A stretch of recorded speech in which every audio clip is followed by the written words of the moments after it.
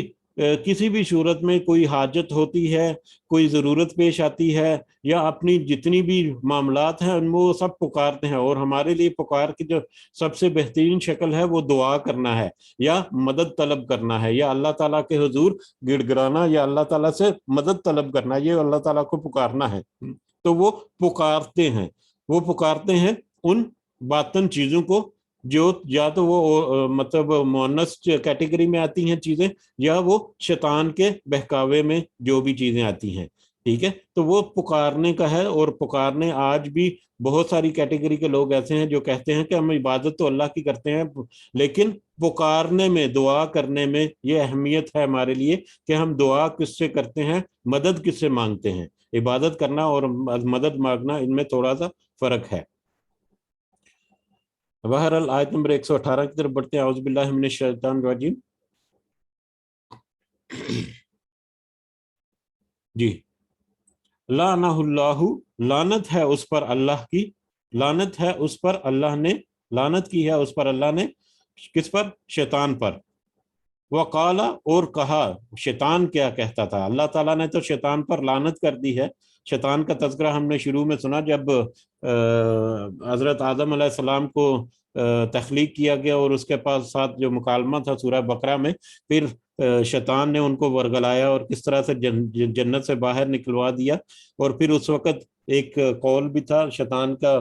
کہ وہ اس نے اللہ تعالیٰ سے کہا کہ میں تیری امت کے لوگوں کو گمراہ کروں گا. تو اللہ نے کہا کہ ٹھیک ہے, تم اپنی کوشش کر لو, لیکن تم گمراہ نہیں کر سکتے, مگر مطلب جو متقی اور جو اللہ کے ہدایت والے لوگ ہیں ان کو تم گمراہ نہیں کر سکتے. یہ بھی ہمیں یقیناً پتہ ہے کہ یہ ایک مکالمہ شیطان کا اللہ کے ساتھ ہوا تھا. ٹھیک ہے, اب اسی کے پس منظر میں آگے کچھ آیات بھی آئیں گی. لعنہ اللہ, لعنت کی ہے اللہ نے اس پر یعنی شیطان پر. وقال, اور کہا, شیطان نے کہا, لأتخذن, ضرور بالضرور, یقیناً ضرور میں لے لوں گا, من عبادکا, تیرے بندوں میں سے, نصیباً نصیباً مفروضہ, ایک مقرر حصہ, یقیناً میں تیرے بندوں میں سے ایک مقرر حصہ لے لوں گا. یعنی جو تیرے بندے ہیں, ظاہر ہے جتنے بندے یا جتنے انسان اس دنیا میں ہیں سب وہ اللہ کی طرف سے تخلیق کیے گئے ہیں, اللہ کے ہی بندے ہیں وہ. لیکن وہ کیا کہتا ہے کہ وہ شیطان کیا کہتا ہے کہ میں ضرور بالضرور, ضرور بالضرور, اتنے یقین کے ساتھ کہتا ہے وہ کہ وہ گمراہ کر کے کس طرح بھی کر کے تیرے بندوں میں سے ایک حصہ, مقرر حصہ جو ہے وہ میں بالضرور لے لوں گا. کچھ بندوں کو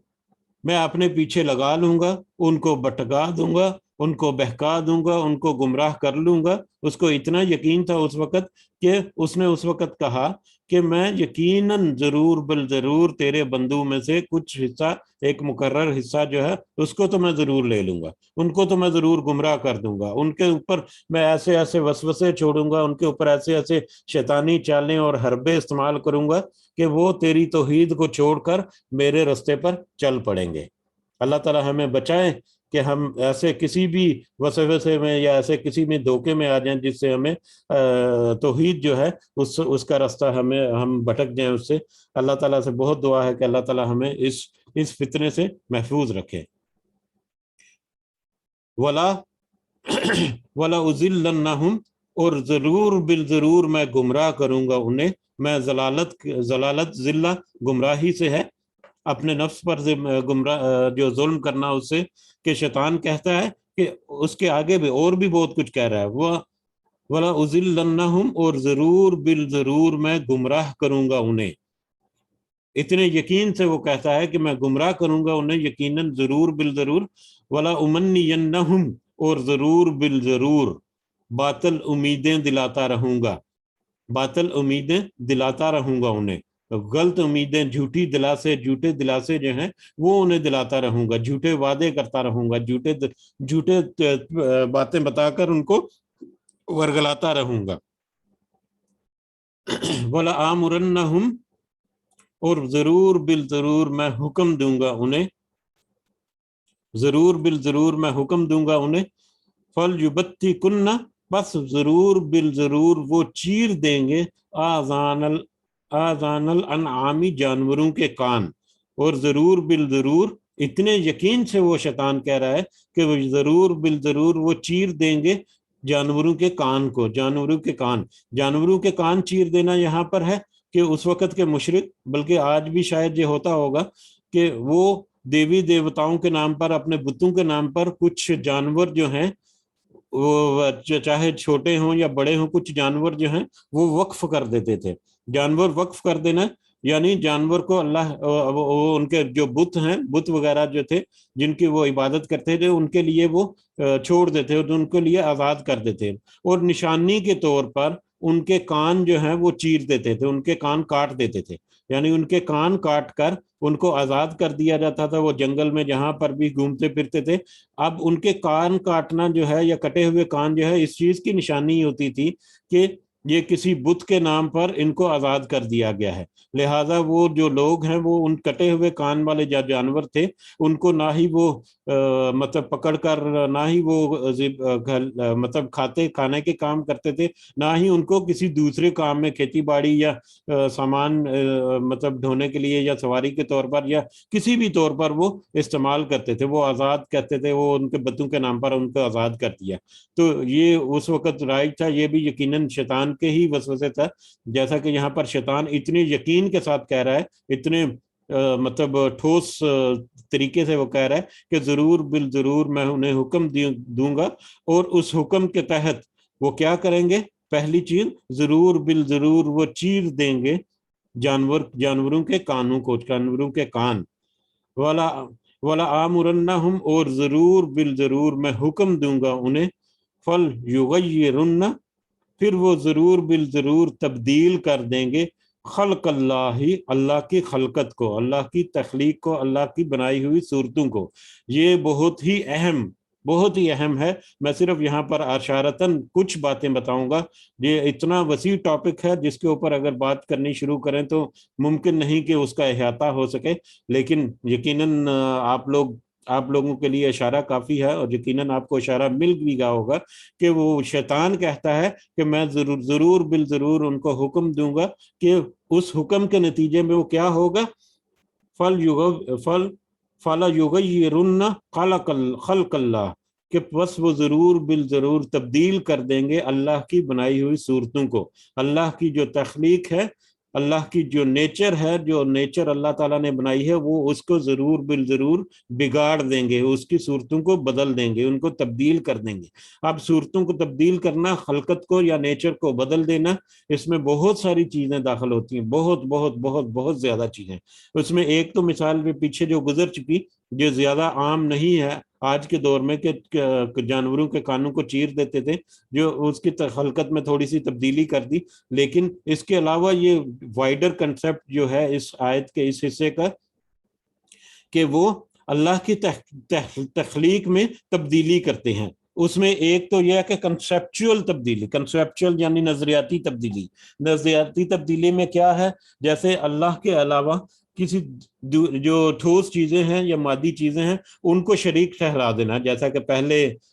ذکر ہوا بتوں وغیرہ کی، یا چاند سورج ستاروں کی، آگ کی پوجا کرنا۔ اب آگ جو ہے اس کا نیچر یا فطرت میں آگ کا ایک کام ہے، یا آگ کا ایک پہلو ہے، یا اس کی ایک خاص اہمیت ہے، ٹھیک ہے، مادی لحاظ سے، لیکن روحانی طور پر آگ کی جو حیثیت ہے اس کو بدل کر اس کو وہ خدا کے درجے پر یا اپنے جو بھی ان کے عقیدے تھے اس کے مطابق اس کو بدل دیا۔ یہ ہے کنسیپچول تبدیلی۔ اسی طرح سے اور بھی بہت سارے معاملات ہو سکتے ہیں۔ سورج جو ہے اس کا کام جو ہے وہ مختلف ہے۔ اللہ تعالیٰ نے سورج کو ایک خاص مطلب مقام پر رکھ کر ایک خاص ان کو مطلب کام جو ہے اس سے لیا گیا ہے، وہ اس کے تحت، اللہ کے حکم کے تحت اپنا کام جو ہے وہ انجام دے رہا ہے، ٹھیک ہے، لیکن مشرک لوگ جو ہیں اس کی پوجا شروع کر دیتے ہیں، کچھ بھی عقیدے گھڑ کر یا باطل طریقے سے۔ ایک تو یہ ہے کنسیپچول، ٹھیک ہے، روحانی طور پر۔ دوسرا ظاہری طور پر، مادی طور پر خلقت میں تبدیلی۔ اب یہاں پر آج کے دور میں اگر ہم دیکھا جائے کہ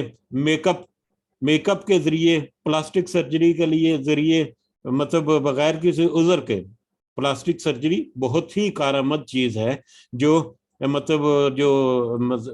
نقصان دہ جلد جو ہے، جو جلنے کی وجہ سے یا کسی اور وجہ سے جہاں پر جلد خراب ہوگی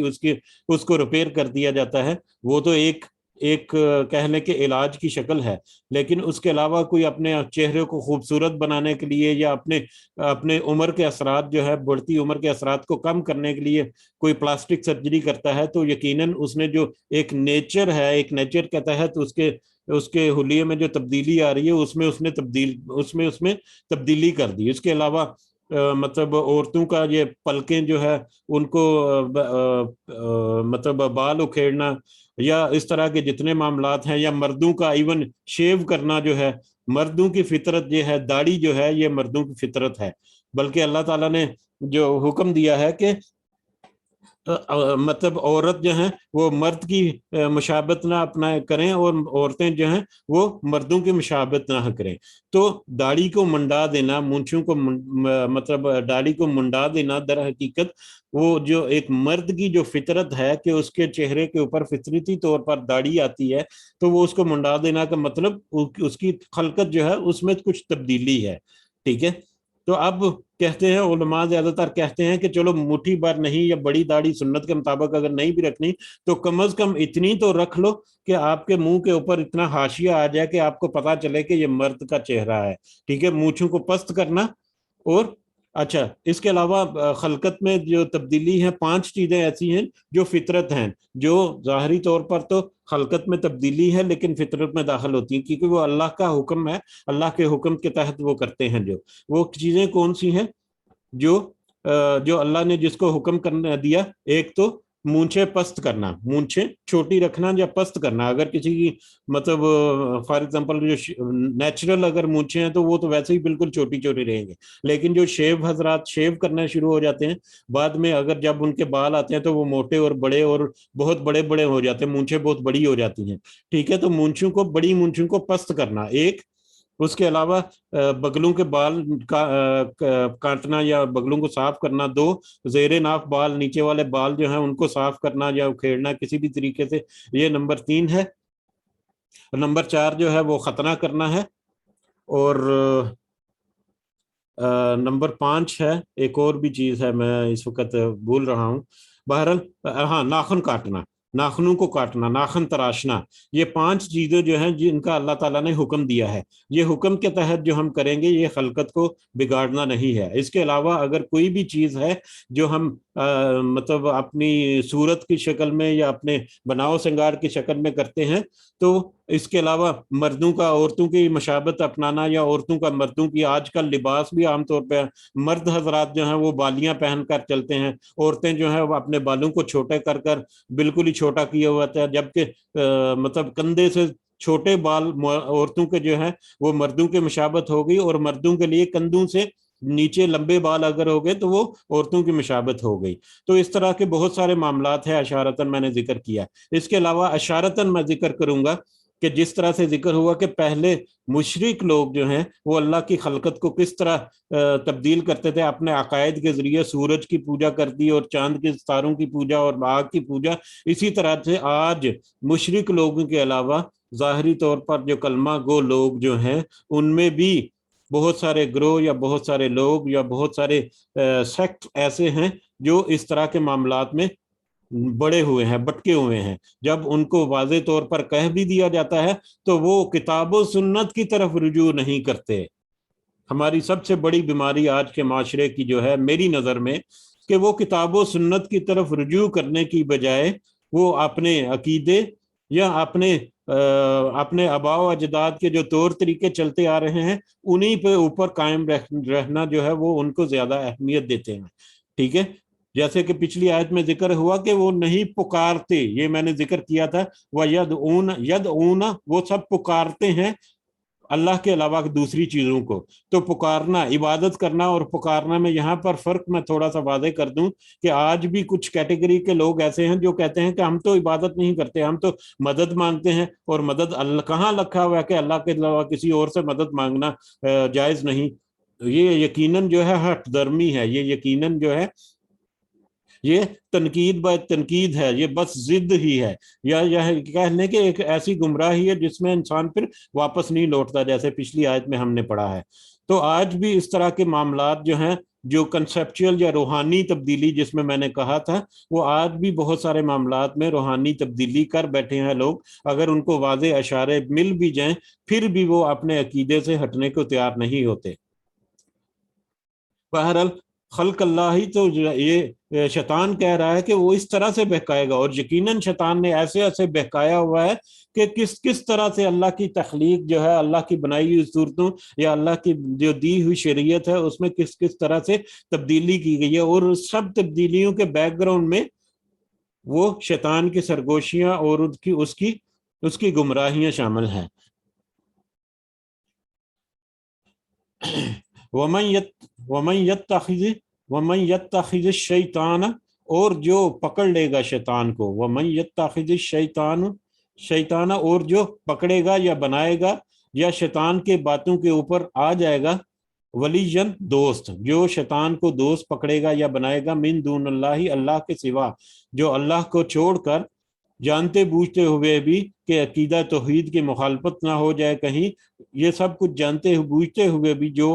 شیطان کو اللہ کے سوا، اللہ کے مقابلے میں شیطان کو دوست بنائے گا، فقط تو یقیناً خسرہ، اس نے نقصان اٹھایا، خسران مبینہ، سری نقصان، بہت بڑا نقصان، ایک ایسا نقصان اٹھایا اس نے جس کا کوئی خمیازہ نہیں، جس کا کوئی مطلب کفارہ نہیں، جس کا کوئی نقصان کو کور کرنے کے لیے کیا ایک ایسا نقصان ہے جو کبھی کور نہیں ہو سکتا، ایک بہت بڑا نقصان اس نے اٹھا لیا۔ تو جس نے اللہ کو سوا شیطان کو دوست بنایا تو یقیناً اس نے ایک ایسا نقصان اٹھایا جس کو وہ کبھی کور نہیں کر سکتا، اور اس نقصان کا نتیجہ کیا ہوگا، جیسا پچھلی آیات میں پڑھا ہم نے کہ ان کو جہنم میں دھکیل دیا جائے گا، بلکہ شرک کرنے والے جو ہیں وہ تو انٹری ٹیسٹ سے ہی آؤٹ ہو جائیں گے، انٹری کے لیے ہی کوالیفائی نہیں ہوں گے۔ تو اللہ تعالیٰ سے دعا ہے کہ اللہ تعالیٰ اس حساس موضوع کو سمجھنے کی ہمیں توفیق عطا فرمائے، اور اس میں ہمیں اگر کوئی کمی بیشی ہے خدا نہ خواستہ ہمارے خاص کر کچھ عقیدہ توحید میں، تو اللہ تعالیٰ ہمیں ہمت اور توفیق دے اور صحیح فہم دے کہ ہم اس کی درستگی کر سکیں، اپنی اصلاح کر سکیں، اور اللہ تعالیٰ سے یہ خاص کر دعا کرتے رہا کیجئے کہ اللہ تعالیٰ ہمارا خاتمہ جو ہے وہ ایمان کے اوپر کرے، کیونکہ خاتمہ بالایمان جو ہے وہی ہمارے لیے کوالیفائنگ گراؤنڈ میں داخلے کی ایک پہلی جو بنیادی شرط ہے، کیونکہ آج ہمارا عقیدہ جو ہے الحمدللہ ایمان پر، اللہ پر مضبوط ہے، لیکن جس طرح سے شیطان کے وار چل رہے ہیں، جس طرح سے مطلب دجالی نظام آ رہے ہیں، اور جس طرح سے معاملات جو بڑھتے جا رہے ہیں اور کمپلیکیٹڈ ہوتے جا رہے ہیں، ہمارے اوپر یلغار ہے شیطان کی بہت سارے معاملات میں، اور خاص کر ہماری آئندہ آنے والی جنریشن جو ہے وہ تو بہت ہی زیادہ ولنریبل ہو گئی ہے، بہت ہی زیادہ رسک پہ ہے، ان کی رہنمائی یا ان کو ایمان پر قائم رہنا جو اور بھی زیادہ اہمیت کا حامل ہو گیا ہے۔ تو اللہ تعالیٰ سے دعا ہے کہ اللہ تعالیٰ ہمیں ایمان کے اوپر ہمارا خاتمہ بھی ہمیں نصیب فرمائے، اور ہماری آئندہ آنے والی نسل جو ہے اس کو بھی فہم یہ عطا فرمائے کہ شیطان کے یہ جو ولبلے ہیں، یا شیطان کے یہ جو وسوسے ہیں، شیطان کی جو چالیں ہیں، یا دجالی نظام جو ہے، اللہ تعالیٰ ان سب سے ہم سب کو ان سالی چالوں سے محفوظ رکھے، اور ہمیں اللہ تعالیٰ کامیاب لوگوں میں شامل فرمائے۔ وما علینا الا البلاغ المبین۔ جی، اس ضمن میں اگر کسی کو کچھ ایڈ کرنا ہے تو آپ ضرور ایڈ کریں اس میں، یہ بہت ہی سینسیٹیو میٹر ہے، اس لیے میں نے جب کیونکہ میں آپ کو واضح اگر کہہ دوں کہ میں سبق ہی یاد کرتا ہوں جو آپ کو سناتا ہوں، تو جو میں نے کچھ لیکچرز وغیرہ سنے ہیں اس میں بہت زیادہ بات کی گئی ہے اس میٹر پر، خاص کر مطلب عقیدہ توحید پر کس طرح کے معاملات آج چل رہے ہیں آج کل، اور یقیناً آپ سب کو ان معاملات کا تو پتہ ہی ہے۔ تو اللہ تعالیٰ ہمیں محفوظ رکھے، اور اللہ تعالیٰ ہمیں فتنوں سے بھی محفوظ رکھے، اور ہمیں جو ایک اللہ کی رسی جو ہے مضبوطی سے تھام کر ہمیں ایک امت بنا کر رکھے انشاءاللہ، اللہ تعالیٰ آمین۔ جی، اگر کوئی ایڈ کرنا چاہے اس میں تو۔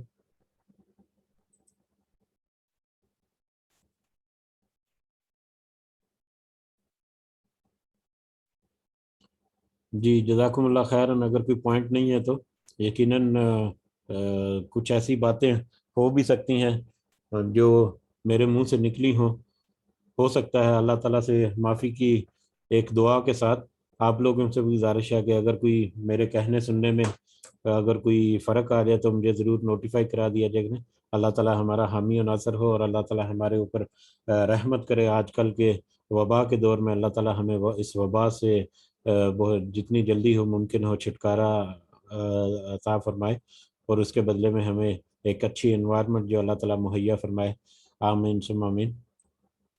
ربنا تقبل منا انك انت السميع العليم وتب علينا انك انت التواب الرحيم۔ سبحان ربك رب العزة عما يصفون وسلام على المرسلين والحمد لله رب العالمين۔ سبحانك اللهم وبحمدك اشهد ان لا اله الا انت استغفرك واتوب اليك۔